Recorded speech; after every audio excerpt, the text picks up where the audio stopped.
ఇంత బందోబస్తు నిర్వహిస్తున్న పోలీస్ అధికారులందరికీ, ఎస్పీ గారికి అందరికీ నా హృదయపూర్వక ధన్యవాదాలు, నమస్కారాలు. ఎలక్షన్స్ అయిపోయి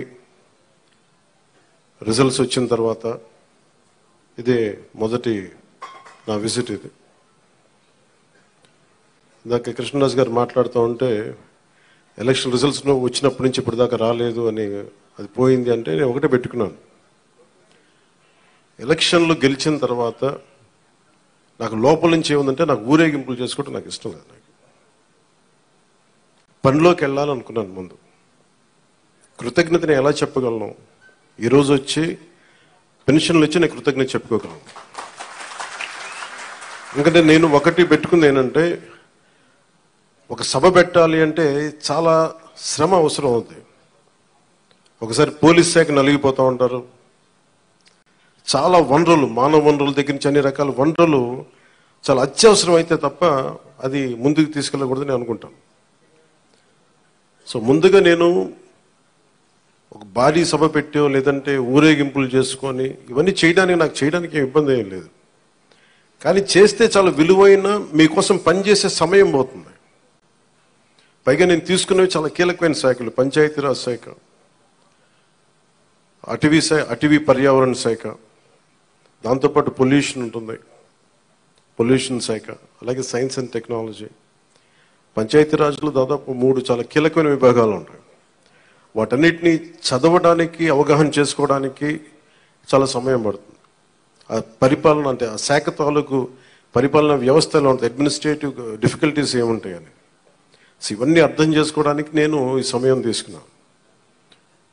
ఈ సందర్భంగా నేను పిఠాపురం నన్ను గెలిపించిన, భారీ మెజారిటీతో గెలిపించిన ప్రజలందరికీ నేను రుణపడి ఉంటాను. నేను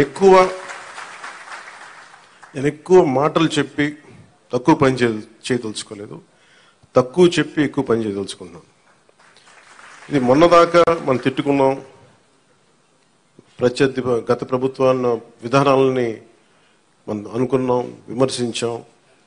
ఇప్పుడు ఛాలెంజ్ ఏంటంటే, మనం ఏ ప్రామిసెస్ అయితే చేశామో, ముఖ్యంగా ఇందాక మన దివ్యాంగుల మనకి సోదరి మాట వింటా ఉంటే, నేను ప్రతిసారి జనవాణి కార్యక్రమానికి వెళ్తున్నప్పుడు ఎన్నోసార్లు వాళ్ళు కూర్చొని అవగాహన చేసుకున్నాం. ఈ 3,000 ఇవ్వలేని పరిస్థితులు, ఒకళ్ళు ఇచ్చిన చాలని పరిస్థితులు. ప్రతిసారి చాలా సందర్భాల్లో నేను చంద్రబాబు గారు దీన్ని చెప్పాను. ఈ అత్యంత వెనకబడ్డ, నిర్లక్ష్యానికి గురి కాబట్టి ఎవరు ఉన్నారంటే దివ్యాంగులే ఈ మన భారతదేశ సమాజం ముందుగా మనం పెట్టుకోవాల్సింది. సో ఆ దాంట్లోనే అంటే ఆ క్రమంలో ముందుగా ఈరోజు మేము మాట్లాడుకున్నప్పుడు చాలాసార్లు చెప్పాను ఇట్లాంటివి ఉండాలి.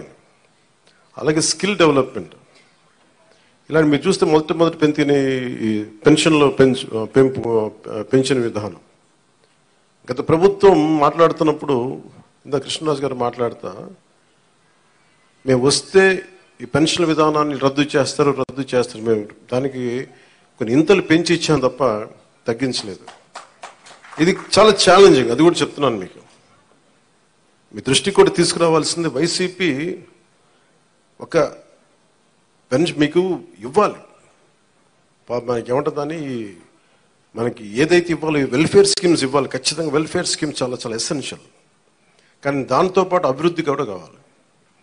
ఈరోజు నేను పంచాయతీరాజ్ శాఖ లెక్కలు చూస్తూ ఉంటే అసలు అడ్డగోలుగా నిధుల్ని అటు ఎటులిపినే తెలియట్లేదు. మీరే చూశారు, ఒక చిన్నపాటి కాలువకి ఒక మండలానికి కావాల్సిన డబ్బులు ఒక 15 కోట్లు 10 కోట్లు, ఏది ఒక చిన్నపాటి మినీ రిజర్వాయర్ అవసరం ఏదైనా ఉంది, లేదంటే మనకి చిన్న కాలువల మరమ్మతులు కానీ, వాళ్ళ ప్రయారిటీ, వాళ్ళు మంచిగా చెడ ఇవన్నీ పక్కన పెడితే వాళ్ళ ప్రయారిటీ 600 కోట్లు పెట్టి ఋషికొండలో ప్యాలెస్ కట్టుకున్నారు.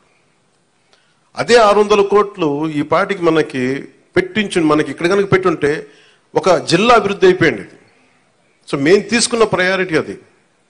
హంగులకి ఆర్భాటాలకి కాకుండా, నేను ఈరోజున పంచాయతీరాజ్ వ్యవస్థ నేను నడిపే వ్యక్తిగా చెప్తున్నాను మీకు, ఇందులో నా సైడ్ నుంచి కరప్షన్ ఉండదు, నేను మీకు మాటిస్తున్నాను. పర్యావరణ శాఖ సంబంధించి దాన్ని బలోపేతం చేస్తాం.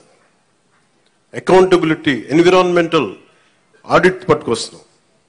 ఏ కాలుష్యం ఎందుకుంది, దానికి పారిశ్రామికవేత్తలు ఏం చేస్తారు, ఇబ్బంది పెట్టి భయపెట్టేది కాదు, కానీ వారి బాధ్యత కూడా గుర్తించేలా దానికి ఒక బలమైన ప్రయత్నం చేస్తాం. అలాగే పంచాయతీరాజ్ శాఖలు చూస్తే జల్ జీవన్ మిషన్ ప్రతి ఇంటికి రక్షిత మంచినీరు. మన పిఠాపురం సమస్య కాకుండా మనం కూర్చోబెట్టి ఈ మధ్యన ఈ కొల్లేరు కైకలూరు నియోజకవర్గం గురించి చూస్తే 80% అన్ని చేపల చెరువులు ఉన్నాయి, తాగడానికి నీళ్లు లేవు. గోదావరి పారుతూ ఉంది, మన గోదావరి జిల్లాలో గోదావరి నది పారుతూ ఉంది, కానీ తాగడానికి ఇబ్బంది పడిపోతా ఉన్నాం. మన పిఠాపురం చూస్తే వెళ్తే ఎక్కడ చూసినా ఉప్పాడ, మనకి కొత్తపల్లి ఉప్పాడ ప్రాంతం, మిగతా ప్రాంతాలకు వెళ్తే తాగడానికి మనకు నీళ్ళు లేవు. కేంద్రం నుంచి ఎన్ని నిధులు ఉన్నాయంటే జల జీవన్ మిషన్కి అసలు నిధులకి కొరత లేదు, మనం అడగాలి తప్ప. ఎందుకు చేయలేకపోయారు అంటే దానికి అర్థం కాలేదు నాకు. పంచాయతీరాజ్ అధికారులు చెప్పింది కేంద్ర జల జీవన్ మిషన్కి ప్రతి ఇంటికి రక్షిత మంచినీటికి మీరు డబ్బులు అడగాలే కానీ ఇస్తారు. ఒకసారి కొన్ని పథకాలు కేంద్రం ఇచ్చేది 70% ఉంటుంది, 90% ఉంటుంది. దీనికైతే చాలా మ్యాక్సిమం ఉంది. దీనికి నాకు ఎగ్జాక్ట్ ఫిగర్ గుర్తులేదు, 90, 70 అని. అంటే మ్యాచింగ్ గ్రాంట్ ఇవ్వలేని పరిస్థితిలో ఉంది. మ్యాచింగ్ గ్రాంట్ కొన్ని చోట్ల 40 కోట్లు ఉంది, 50 కోట్లు ఉంది. 40, 50 కోట్లు 200, 300 కోట్లు చేస్తే మనకి కేంద్రం నుంచి 1000 కోట్లు వచ్చేస్తాయి. అంత మ్యాచింగ్ గ్రాంట్ కూడా ఇవ్వలేని పరిస్థితిలో మ్యాచింగ్ గ్రాంట్ ఇవ్వలేకపోయారు, కానీ ఋషికొండలో ఇల్లు కట్టుకున్నారు. వీళ్ళు బూడిదలో పోసిన పన్నీరు, అది బాధేస్తుంది. అంత విలాసవంతమైన భవనం, ఓకే వాళ్ళు అనుకున్నట్టుగా నేను వాళ్ళ ఆ వాదనకి నేను సరే అంటున్నాను, ఓకే మీరు అన్నట్టుగానే అది కూర్చోబెట్టి ఎవరైనా విఐపీస్ వస్తే ఉండటానికి అంత అవసరం ప్రస్తుతం. నాకే క్యాంప్ ఆఫీస్ ఇస్తే నన్ను అడుగుతా ఉన్నారు ఏం చేయమంటారు మరమ్మతులు అంటే, ఏం చేయగలరు అలా ఉంచండి అన్నాను. కొత్త ఫర్నిచర్ నేను కొనకండి, నేను తెచ్చుకుంటాను అవసరం అయితే. అలాగే మన సెక్రటేరియట్ నుంచి స్టాఫ్ వచ్చారు, మీకు ఈ మధ్యన అసెంబ్లీకి వచ్చారు కదా, మీకు జీతం ఈ 3-4 రోజులు కలిపి మీకు 35,000 వస్తుంది మీకు అని సంతకాలు పెట్టే మనస్కరించలే. నేనేమనుకున్నాను, జీతం తీసుకొని పని చేద్దాం అనుకుంటే యాక్చువల్లీ లోపలికి వెళ్ళి పంచాయతీ నిధులను చూస్తూ ఉంటే డబ్బులు లేవు. పంచాయతీ శాఖలు ఎన్ని వేల కోట్ల అప్పులు ఉన్నాయో తెలియట్లా. ఒక్కొక్క హెడ్ తవ్వే కొద్దీ, అంటే ఒక్కొక్క దానికి ఏ హెడ్ కింద ఎంత ఖర్చు అవసరం ఉంది తవ్వే కొద్దీ అసలు అనంతంగా లోపలికి వెళ్తానే ఉంది. మాకు ఒకటే అనిపించింది, ఇవన్నీ కరెక్ట్ చేయాలి. ఇవన్నీ ఇంత అప్పుల్లో మనకి పంచాయతీరాజ్ శాఖ ఉన్నప్పుడు నాలంటూ డబ్బులు తీసుకోవటం చాలా తప్పు అనిపించింది.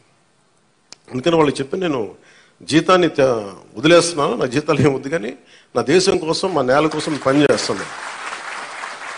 ఎందుకంటే ఇది పరిస్థితుల్లో మేము ఇచ్చే పరిస్థితుల్లో ఉండాలి మనందరం. అలాగే ప్రతి గవర్నమెంట్ ఉద్యోగులకు సంబంధించి కానీ, పోలీస్ శాఖకు సంబంధించి కానీ, వాళ్ళు టీఏలు, డిఏలు, రిక్రూట్మెంట్, ఇవన్నీ చాలా కష్టసాధ్యమైన సమస్యలు. ఇవన్నీ చెయ్యాలి, యాక్చువల్ బాధ్యత ప్రభుత్వాలకి. నేను ఈ రోజున ప్రభుత్వంలో భాగస్వామిగా చెప్తున్నాను, నేను అద్భుతాలు చేస్తాం అని చెప్పట్లేదు, కానీ మీకు జవాబుదారీతనం ప్రభుత్వం ఉన్నది ఉన్నట్టుగా చెప్తాం. ఈ రోజున చేయగలిగేది చేసి చూపించాం. ఈ రోజున